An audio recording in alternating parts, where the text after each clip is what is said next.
Welcome to the Actual Fluency Podcast. Each week you'll find inspirational, motivational interviews with some of the world's best language learners, industry experts, all trying to help you to learn foreign languages better, faster, and more efficiently. And here we go. If you're looking for a language teacher to enhance your language learning, then I highly recommend italki. Italki is the world's biggest tutoring platform, and you can find thousands of teachers and tutors at very reasonable prices. Get a free lesson after completing your first lesson by going to languageteacher.co. Hello everyone, and welcome to the Actual Fluency Podcast. This is episode 159, and on today's show, I'm joined by memory champion Nelson Dellis, who's a memory grandmaster and a 4-time US memory champion, to talk about his memory techniques and his background, and also how can these memory techniques be applied to language learning. We'll also share his latest language learning project, which is learning Dutch, his mother's language, in just 1 year. So stay tuned to this episode. It's a really interesting one, and I'll see you in the next one. All right, Nelson, welcome to the Actual Fluency Podcast. Do you want to start off by giving the listener just a little background of yourself, where you're from, and how you Yeah, sure. I was on the show. Yeah, definitely. My background is we moved a lot growing up. I was born in the UK, in London, actually in Wimbledon, and then my father's job had us moving all around. So we moved to Miami, then we moved back to Paris, then Miami, then London, then Miami. But Miami's kind of grown to be my home. I've lived in other places around the US, but I always end up coming back to Miami. My parents are, my dad's French and my mom is Belgian, from the Flemish side. And so we grew up, traveling a lot to Europe, seeing family. French was my first language, but obviously I speak English better now than any other language. But yeah, and that's my quick story. Fantastic. So obviously, now we know you as an accomplished memory expert, Grandmaster of Memory, memory champion of several times. But how did that kind of come about? How did you get into that? I guess we can call it a hobby initially. Yeah. It started as a hobby. I would never be one to say that I was gifted in memorizing. I always tell people this because they assume that I just had a naturally good memory. But I learned this about 10 years ago. I taught myself how to memorize correctly. I never had any predisposition for memorizing. And I really mean that. It's not like, oh, he's saying that and he was actually, like the LeBron James of memory. No. I struggle just like anybody to remember somebody's name or, a homework assignment you have to memorize. I would hate that. I wouldn't excel at that at all. But about 10 years ago, my grandmother passed away from Alzheimer's, and she had been dealing with that for the previous like 5, 6, 7 years. And it took a toll on our family. And then when she passed away, it really kind of hit me in a way that said, hey, Nelson, you got to, not end up like that. I didn't know if that was going to be my future, but I did not want that to be any possibility at all. So I started looking into, memory health, memory training, if there was anything I could do to start now. And hopefully by the time I got older, I'd have a stronger memory. And lo and behold, I find this memory championship that kind of interested in me and got me really hooked on, everyday people being able to do these phenomenal feats of memory with just some ancient memory techniques. I never believed it fully at the beginning. I was kind of skeptical, but willing to try. And in a short amount of time, I learned by reading a couple books and audiobooks that it is possible and we all can do this. And I took it to the next level times a million. And that's what led me to win these championships. Fantastic. So can you share maybe a little bit of the initial techniques or maybe some of the things that you started memorizing early on? Yeah. So, and this is something I face with a lot of people who are interested in memory. They're like, well, how do you kind of measure how much better your memory is getting? And that's kind of that was my thought too when I started this journey. I was like, okay, I want to improve my memory, but like, how am I going to decide that it's better? So the championship actually gave me a great avenue to do that because, there's different events and there's different records or kind of levels that you aim for. And if you can train towards those, then, and you meet them or exceed them, then you're improving. Right. You can think of it like going to the gym. You do some bicep curls, some leg press.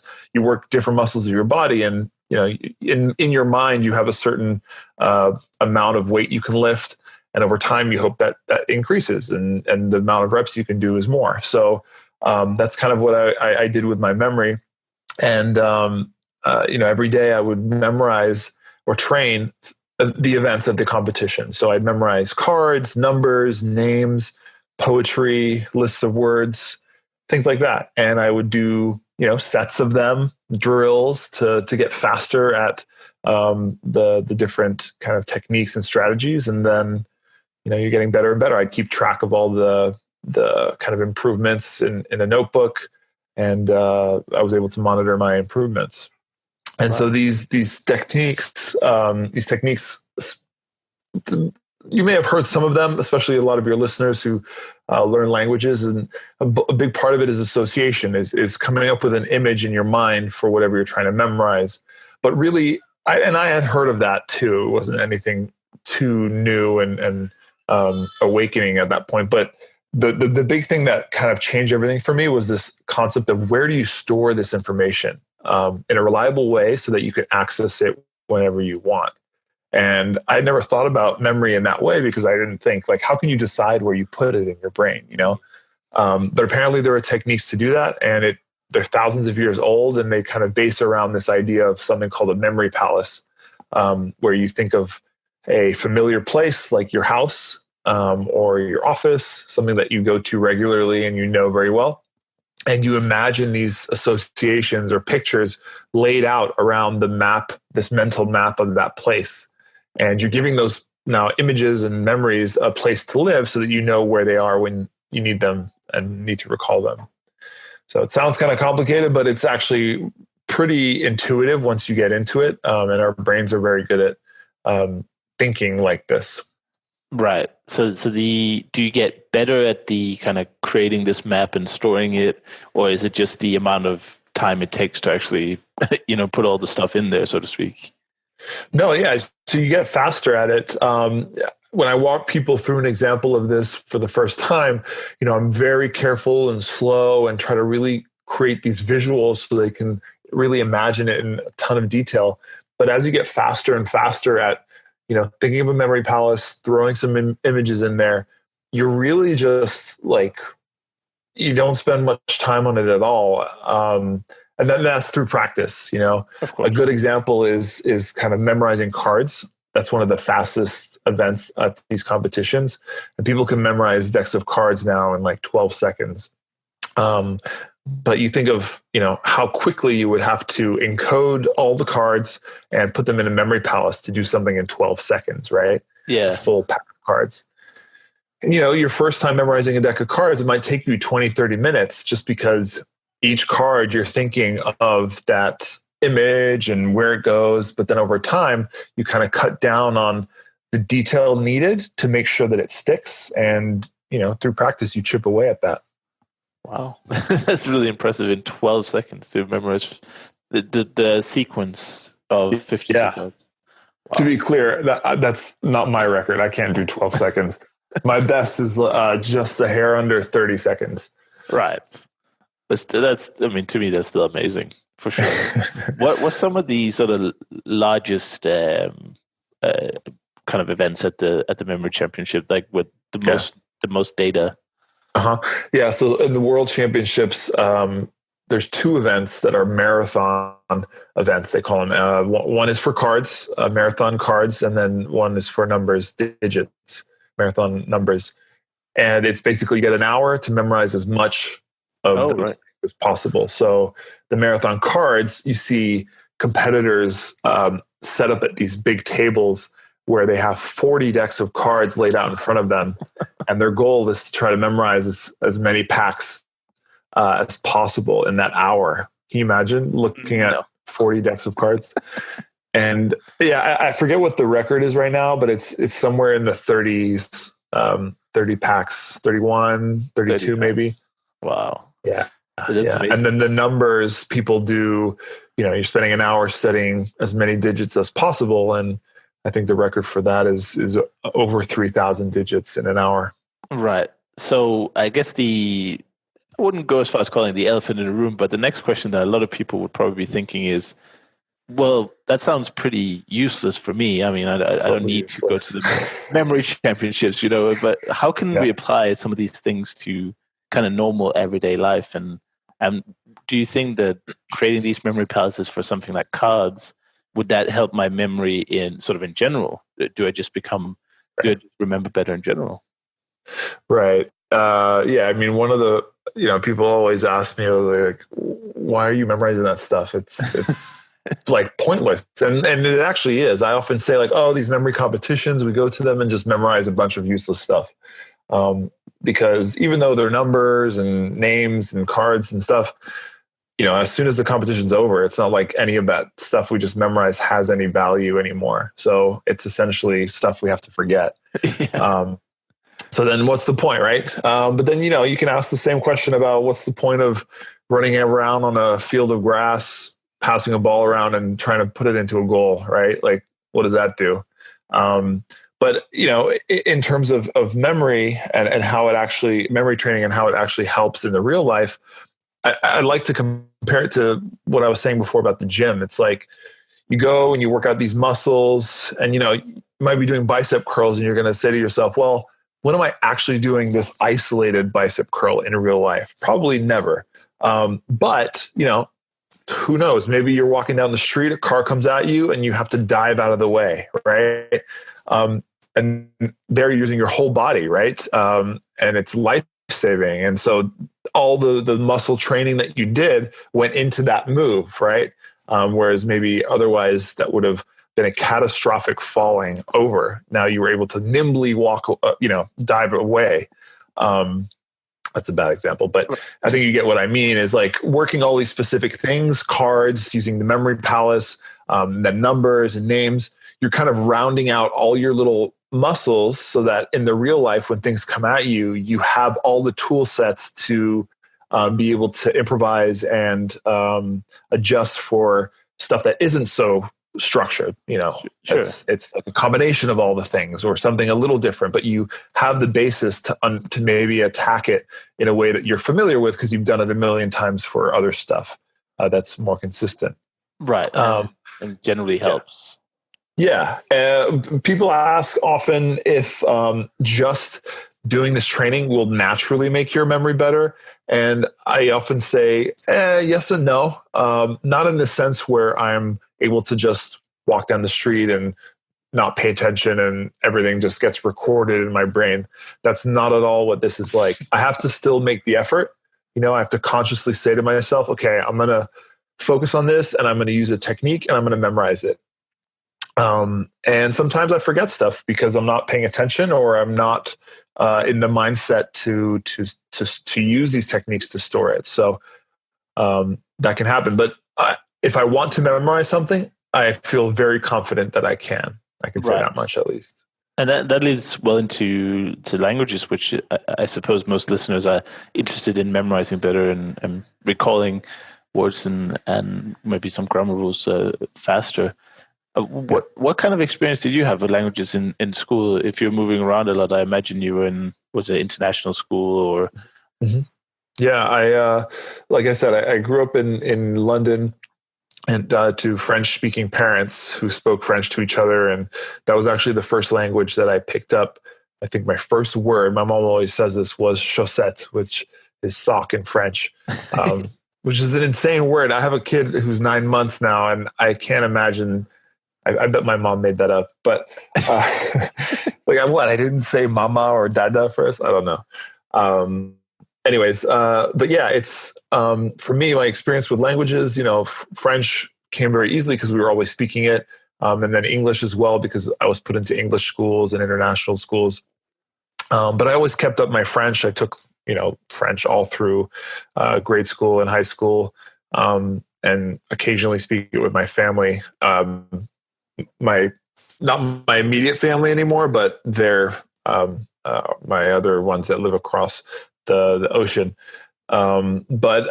It's living in Miami, for example, though, I've always tried to learn Spanish, just because that's the native language here. And, I've never really sat down and learned it. I've picked up a lot over the years, and this is kind of what we'll talk about, but this year I kind of wanted to sit down and really try to use my memory techniques to learn a language, because I've never done that. Like I said, I only learned these techniques about 10 years ago. And, in the past 10 years, I haven't challenged myself to learn any language. Mm. Yeah, and it would be nice to have in school, wouldn't it? Like just some basic memory techniques, since school is all about memorization. Oh my God, yeah. I shoot myself sometimes for not having found out about this stuff just a little earlier. I was in grad school, I was finishing it just as I learned these techniques, and my God, I did fine, but I would have saved a lot of time on studying. Yeah, and there's a lot of the subjects I literally just rehashing facts. So memorizing, like especially the languages, I guess, could be improved greatly with some memory techniques. Yeah, exactly. But yeah, let's talk about this language project. Sure. So how did you kind of frame it, and what were your thoughts going into it? Did you do any kind of planning, and how did that work? Yeah. So, the idea came, like I said, I spoke French, but my mom is actually Flemish, from the northern part of Belgium. And for those who don't know, Flemish is essentially Dutch. It's written the same written language, but pronunciation is a little different. Someone once told me it's maybe the difference between like British English and American English. I don't know how true that is. But most Dutch people can understand Flemish and vice versa. But anyways, I wanted to learn a language, like I said, using memory techniques, basically just to challenge myself at this point in my life to see if I could learn a language in a year, to some degree of fluency. And, I always talk about it because people ask me, hey, have you ever learned a language with these techniques? And I say, no, but in theory I could. I just got to sit down and do it. And so finally I'm deciding to do that. And I decided to do it with a language that is somewhat meaningful. My mom speaks this with her sisters and brothers, and I've always heard her on the phone and write it on online and stuff, but I don't understand any of it. So I thought it would be kind of a cool little project to learn it and then be able to kind of share that with my mom's side of the family. Yeah, that's the best motivation, when you have some kind of personal connection to it. Totally. If you're learning a language and you really don't have a reason, that's the hardest thing. You're probably not going to succeed. A good example with that, not that I'm fluent in Spanish, but I've lived in Miami for almost more than half my life. And I know a decent amount, but there was a time where it just catapulted to the next level. And that was when I was dating someone who spoke Spanish. So right. I had the motivation right there, There it is, at the daily interaction, probably also where possible. Yeah. We'll just take a quick break to hear from our sponsor, italki, but we'll be right back. On this podcast, I've interviewed hundreds of language learners, some of the world's greatest polyglots and industry experts. And one thing they all agree on is the value of one-to-one tutoring lessons. And for this, I highly recommend italki. They have thousands of teachers in all price ranges, and they even have certified teachers who have taken diplomas or have degrees in the language you're learning. So whether you're just brushing up on your Italian ahead of a trip to Rome, or you want to master Russian to take the exam, or whatever your goals are in languages, italki has a tutor suitable for you. And compared to private tutoring offline, it's really affordable. You can find informal tutors down to $5 an hour, and you can have trial lessons for even less. So if you want to master a language from the comfort of your own home, and you even get a $10 credit when you complete your first lesson, go to languageteacher.co and check out italki. It might be the best thing you do for your language learning this year. But so how does obviously memory training is a very organized activity, very structured, but a language has a lot of moving parts, and there's a lot of things that can't just be mapped to a single point of reference. So how did you approach the task? Yeah, so I knew that going in that it wasn't just going to be memory, of course. But memory, of course, will play a huge part in learning a language. And so as a memory kind of expert, I wanted to obviously capitalize on my memory skills. And I thought that kind of a best place to start for an interesting approach. It may not be the best approach for everyone. Some people just want to get started speaking immediately, or learning the structure and grammar and how to put sentences together. But I thought, I'm going to go about it by learning a lot of words really quickly, using my memory techniques, a good chunk of them, about 2,000 of the most frequently used words. And then I will build from there. Maybe not the best way, but I think for me as a memory expert, like I said, is kind of the way I wanted to approach it. So I spent the first 3 months, I kind of made it a 90-day challenge to learn 2,000 words in Dutch. And I did that using the help of some app. And then now I'm in phase 2, where I'm actually taking those words and now actually laying down the groundwork around it to learn grammar, writing, listening, actually speaking the language. Right. And what kind of tools and methods are you using to go from the words to, I guess, full sentences or like a functional language? Yeah. So to learn the words, I used an app called Drops, which focuses heavily on learning the words in a kind of fun gamified way. So I do a little bit every day. I wanted to kind of take my time with it and really enjoy it. I'm pretty sure that if I put my head down and really did nothing else, I could have done this a lot quicker. But I liked the idea of a 90-day challenge, and I did that with the app successfully.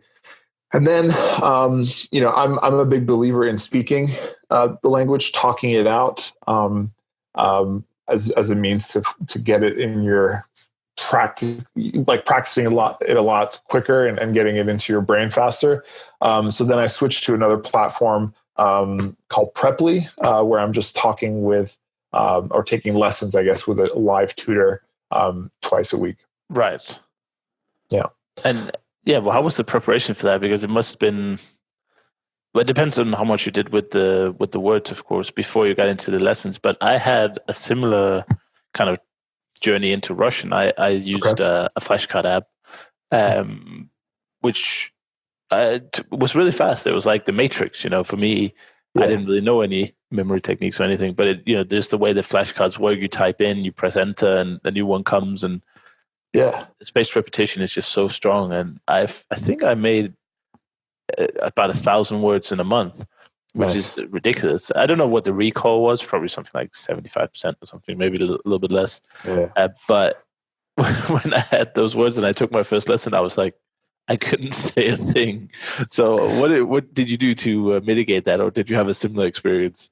No, a very similar experience, and I expected that. And I you might have asked, like, well, maybe you should have learned some grammar or listened to things in the meantime of learning all those words. But I wanted to kind of give this. I wanted to try this approach really strictly, and I was just going to learn words, and that was it for those 90 days. So. Yeah, when I had my first lesson, my teacher had an idea of what I had just done, so she knew that I knew all these words. And there she is asking me questions, and I didn't know how to say anything back to her. How to connect them. Yeah, exactly. But, and this is, so people have asked me, like, well, then did you really get anything out of learning those words? And the answer is yes. Like, especially with hearing and reading. Granted, I didn't know all the conjugations of verbs, different tenses, those were very foreign words. A lot of the words I was learning were kind of nouns and objects and feelings and things like that, colors. But I could pick up a lot of those things in passing and kind of have a very, very rudimentary understanding of what was being said, both auditory and visually. Right. Yeah, I think that's the strength of Drops. It's a very beautiful app. It's very it's got a lot of kind of nice graphics to help you learn those words. It's not just a flashcard app. It's really well exactly. made. And I think that's kind of a lot of people want to learn a language, but it's hard to get started. It's easy to get started. It's hard to keep it going, right? And so I think Drops approach, which I liked, because I have a million memory projects going on, and this was a big one to me, but it's still, one of the many things I have to do every day. But being able to open up an app that kind of, guides me through it and challenges me in a very aesthetic way that's attractive, I think is a huge selling point for people who want to stick to learning a bunch of words in a language. Because if you keep playing this game, and it doesn't have to be this app, I'm just saying this is one that was helpful for me. The more you get invested in it over time, because you're hooked by this game, the more chances are you'll continue after you've completed and you want to move on to actually taking proper lessons and learning the grammar and how to speak. Yeah, I think that's true. And I don't know if there might be an optimal middle point there somewhere that is kind of hard to define and maybe also quite complicated to get into. But if somebody's sitting out there and maybe they don't have a ton of time and they don't have kind of the experience, maybe starting out with an app like Drops is a great idea to sort of get your feet wet and get into it without having to think too much, because I think sometimes our brains kind of stop ourselves saying, oh, I have to design a learning plan, I have to hire a tutor, I have to find a grammar book and blah, blah, blah, blah, blah. Whereas you can just download the app and you're just on your way. And if you learn 2,000 words, well, you might not be able to speak like we talked about, but you'll definitely have a fantastic starting point for learning the language to a really high level. Yeah. Yeah, exactly. It's a very small amount that you have to commit to open that app up and play 5 minutes, and that's, I think that can grow. A lot of people ask me, I'm going to switch back to physical training again, but there's some great comparisons here because, this is training, right? You're right. Some people ask me how do you end up going to the gym every day? I go to the gym every day. And what I tell people is start with asking yourself, what is the minimum amount you could do without question, right? Is it go to the gym 3 times a week? If you think, no, that's too much, I can't do that. Okay. What about one day? Yeah, maybe even that's still too hard. What about 5 minutes a day? I know that's not going to change your fitness, but could you do 5 minutes, one day a week? Yeah, that's easy. Okay, cool. All right. So do that, right? So someone does that. Now they're doing 5 minutes a week, which isn't anything to write home about, but they're doing it. And then once you start doing that a little bit, you say, you know what, 5 minutes, I'm used to this. I could probably do this 2-3 times a week. And then you start doing that. And then maybe you bump it up to 30 minutes 3 times a week. And then by that time, it just keeps rolling and you're invested. It's part of your habit, your lifestyle. And before you know it, you do it every day if you want, or you can do it a lot more. It's a regular part of your life. And so with language learning, it's the same thing. We want to be fit. We want to be, speaking a language. But the steps to get there are really intimidating. So if you can make it tiny little increments and very minimal upfront that you have to give, it sets, I think, a nice kind of paved road for you if you stick to that little minimal effort, Yeah, for sure. That's the way to get started, because a lot of people will jump in, they read a blog or they listen to some of the podcast episodes that have come out and where somebody's saying, oh, I learned 10 languages or something. And then there are people like, oh, I want to learn 10 languages too. So they start doing 10 different languages, and they try to, in the beginning, they do an hour or more a day, and they just burn out after a week because it's not sustainable. And you can't. Or you buy, you go on Amazon, you buy all the books you need, and they just never read stack up. I've done that. Trust me. I'm going to learn Russian, and no, I bought the books, but there they sit. I think a lot of people listening right now are serial book collectors, definitely language book collectors. So you're not alone on that front. I have a few books as Yeah. well that I haven't opened yet, Yeah. Yeah. but hopefully one day. That's all I can say to myself. Yeah. So But how that's do the thing. Again, so some kind of easy is easy to get started. Yeah, and you want to make it easy to keep going as well because you get that initial excitement that will help push you to do almost anything in the beginning. Like you can probably go to the gym every day the first Yeah. week, but then you're like, okay, I'm dead now. I But don't want after to go to that, the gym ever again.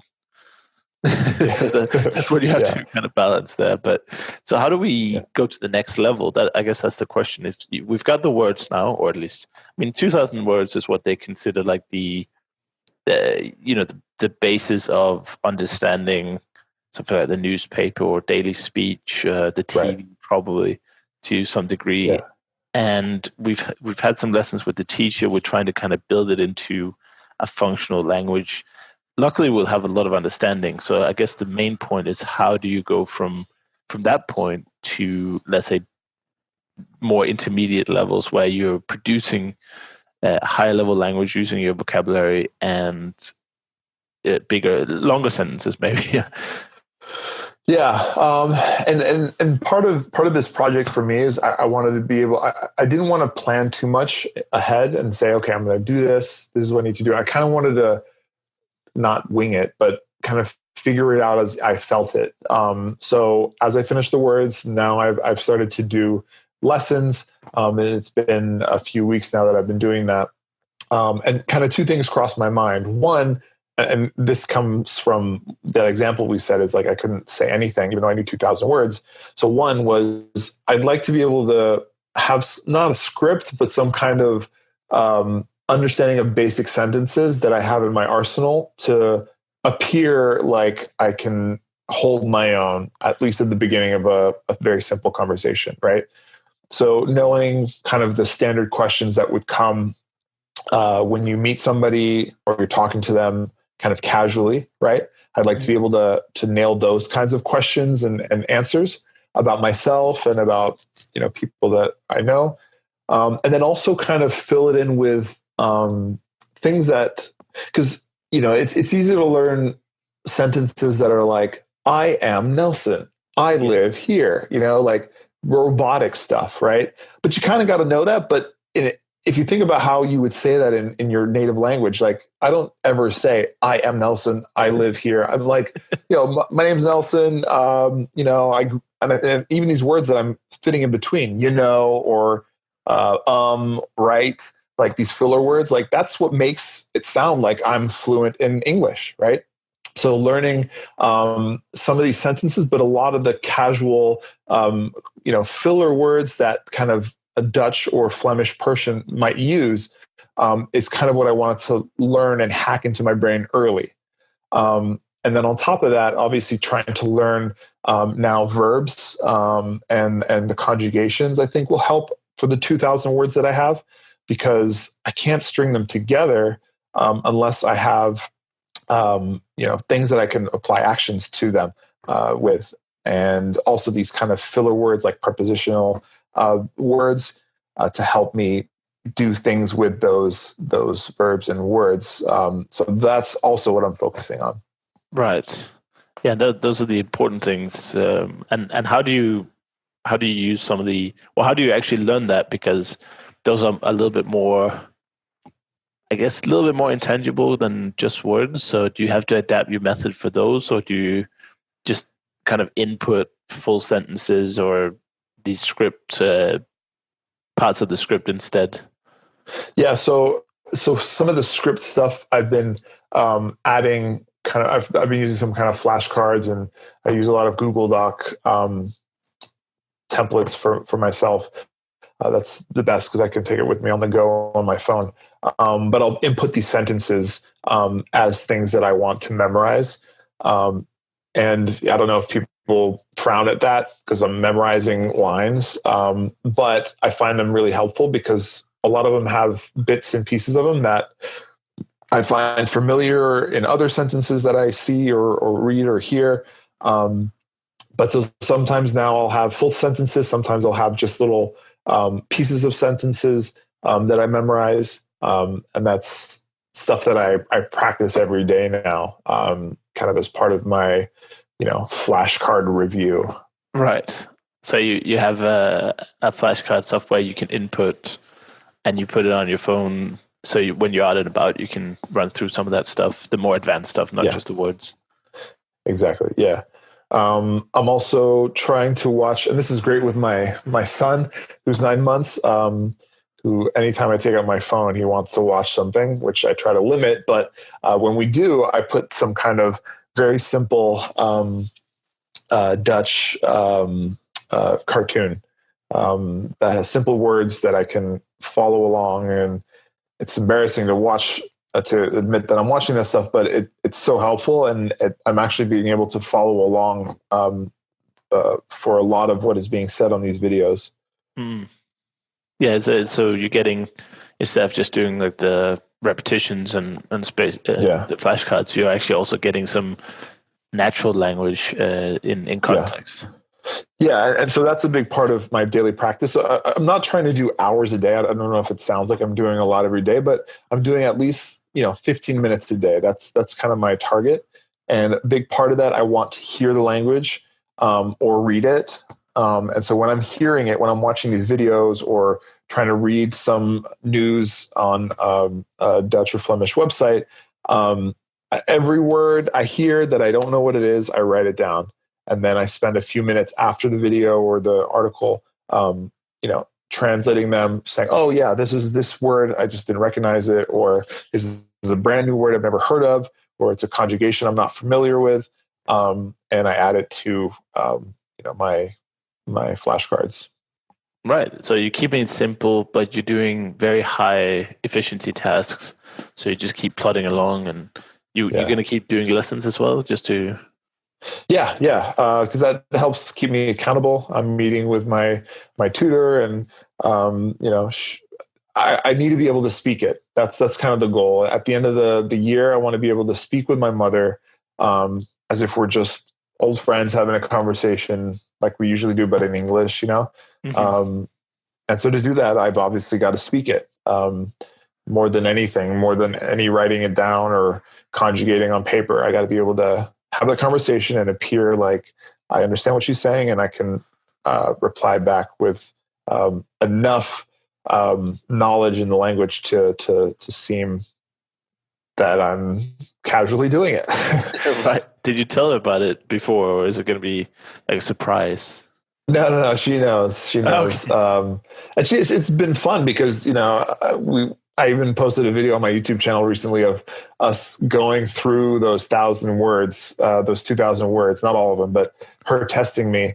And she's making fun of me a lot on my pronunciation. But it's fun. It makes it fun. It keeps like my motivation every day, because it's great. It's my mom's, native language, and I'm getting to explore that. Yeah, you're doing something together as well. That's big motivation. And, do you have any sort of other languages on the cards that you want to get into after, or you're gonna take a break from the... No. I almost feel like once this project is done, or even before it's done, I'm gonna have a lot of kind of tools and I'll be on a roll in a sense. And initially, I had played with the idea of learning Italian. But I figured that might be, for this challenge, it might have been not easy. No language is easy in my eyes, but it would have been easier because I know French and I know a lot of Spanish. So it would have been kind of like a side step, whereas Dutch for me, yes, I speak English, but I think it's a huge leap to something I've never really studied before. Yeah, you're over in the, like, if you knew German, for instance, it would be a lot easier with Dutch, I think. Yeah. I speak German, and Dutch for me is, I can almost understand it without ever having spent a minute on it. So that's awesome. That's a big benefit. Yeah. But then again, it's like, I should probably spend like 3 months on it and just have that knowledge and just be able to say a few things and just understand a little bit better. But then again, it's like, well, it's so close that do you really need? Yeah. What do you? Yeah. It's kind of an interesting question. It's like the Danish, Swedish, Norwegian. If you know one of them, you can generally get behind the others without too much difficulty. But then again, Yeah. if you put in like a little bit of effort, you could get along really well in those languages. So because there's some words that are just some you fixed expressions that are just different that you need to know, otherwise the communication kind of breaks down sometimes. Just because there's a different way of saying some of the most common things. Also, some of the words are a little bit different, but in general, they share 98% vocabulary. So it's just about getting some experience listening to it.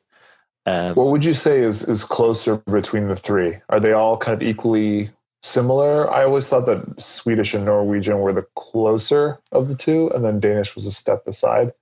Yeah, I'm not quite sure about that. I think they're,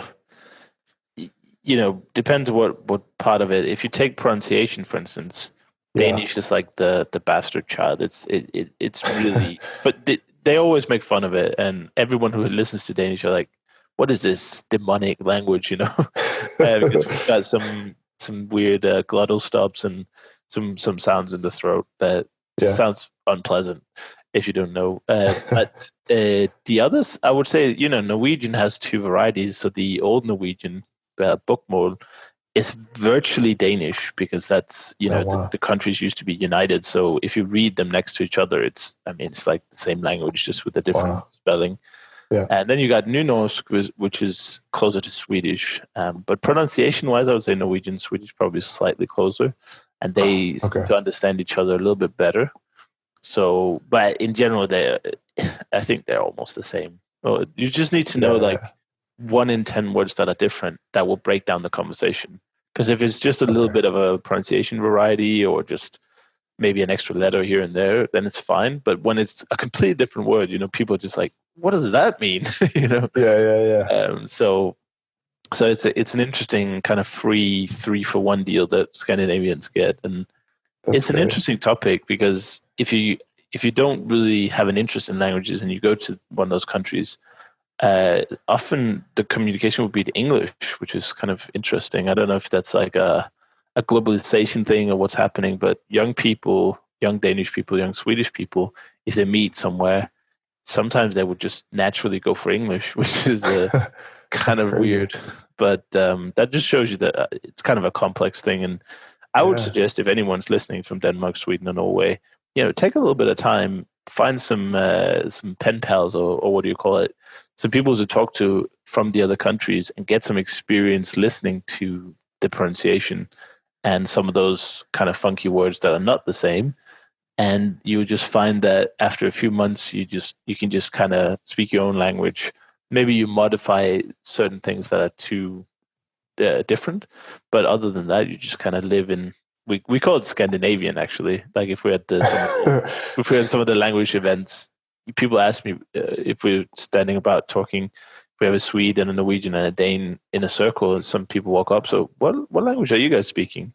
And would you say Scandinavian because that's what it is? It's like in a way we're speaking our own language, but it's with a conscious effort to modify some of the unique words. So, and some of the phrases as well are slightly different. Yeah. So that's Scandinavian for you, and you can learn it really quickly if you know one of the languages. That's awesome. Does quick question about the south of Denmark near the border of Germany. Are there dialects there that kind of bleed into the German language at all, or of German into Danish, or not at all? No, unfortunately not. They do speak a very funny way of Danish. I mean, I say funny because I'm not from there. People from there would say that they speak normal, but they have a very distinct accent. I wouldn't say that the accent is similar to German necessarily, but it's definitely a very distinct and unique accent.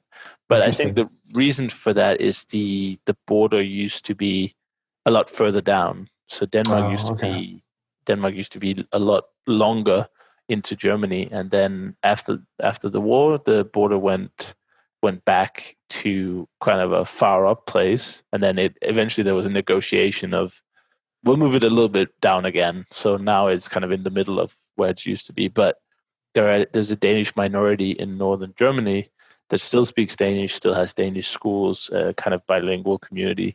And that's an interesting population to speak to or about, because they've got constitutional protected rights there in Germany. For instance, no matter what, they'll always have 2 seats in the local government, even if they would never even get close to the votes that requires. So that's a very interesting area that somebody who knows a lot more about that could make a fantastic podcast episode about. But in terms of the language, the Danish language is very much still there. But obviously, they're facing the same problems as any minority group. As people get older, the speakers are less and less. And I think eventually you'll probably just speak German again. But for now, there's still Danish radio and schools and stuff. So there's still something there. But yeah, very interesting. I went down, had a meeting with, there's a party, there's the Danish minority political party down there. And I went down to speak to one of the members there. And it's very interesting. So if people are interested in kind of minority groups and languages within a bigger country, then that's definitely an area of study. But in Denmark, no, not so much. We only have kind of funny accents, which I call them funny. But people, I apologize to people who actually live there. But that's the way it is. We have this kind of rivalry, sibling kind of rivalry between different parts of town. So, nice. But yeah, so there's some interesting tangents there that we could talk for hours. But for now, I just want to thank you for coming on and sharing your memory kind of history, and also how you're going to use it for languages. I hope that people were inspired to maybe look at some of those memory techniques too, especially for the vocabulary, I suppose, but you could really use it for anything. And are there any ways that people can get in touch with you if they have any questions about today's episode, or any websites you just want to plug here at the end? Yeah, please. My personal website is nelsondellis.com. You can always go there and send me a message through my contact form. Also, I have a book called Remember It. It's in English only at the moment, but it has a lot of these techniques in there. And my YouTube channel, you can just search my name, and I have a bunch of videos on some of the techniques and how to memorize. I have a few now that are about memorizing foreign words in a different language. So some of your listeners might like that.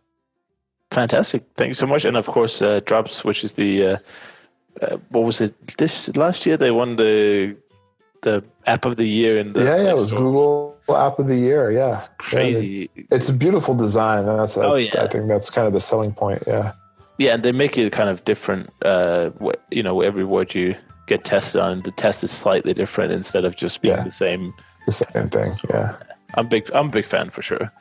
Great. Thank you so much, Nelson. I really enjoyed talking to you today. Yeah, thanks for having me. No problemo. Thank you so much for listening to this episode of the Actual Fluency Podcast. I really appreciate having you here today. Just before you leave, I just want to give a quick shout out to today's sponsor, which is italki. Italki is a tutoring platform where you can find affordable tutors for every language in the world, pretty much. So get started today and get a free $10 credit when you book your first lesson. If you go to actualfluency.com/italki, that's spelled ITALKI. So give it a go and feel how tutoring can really boost and enhance your language learning.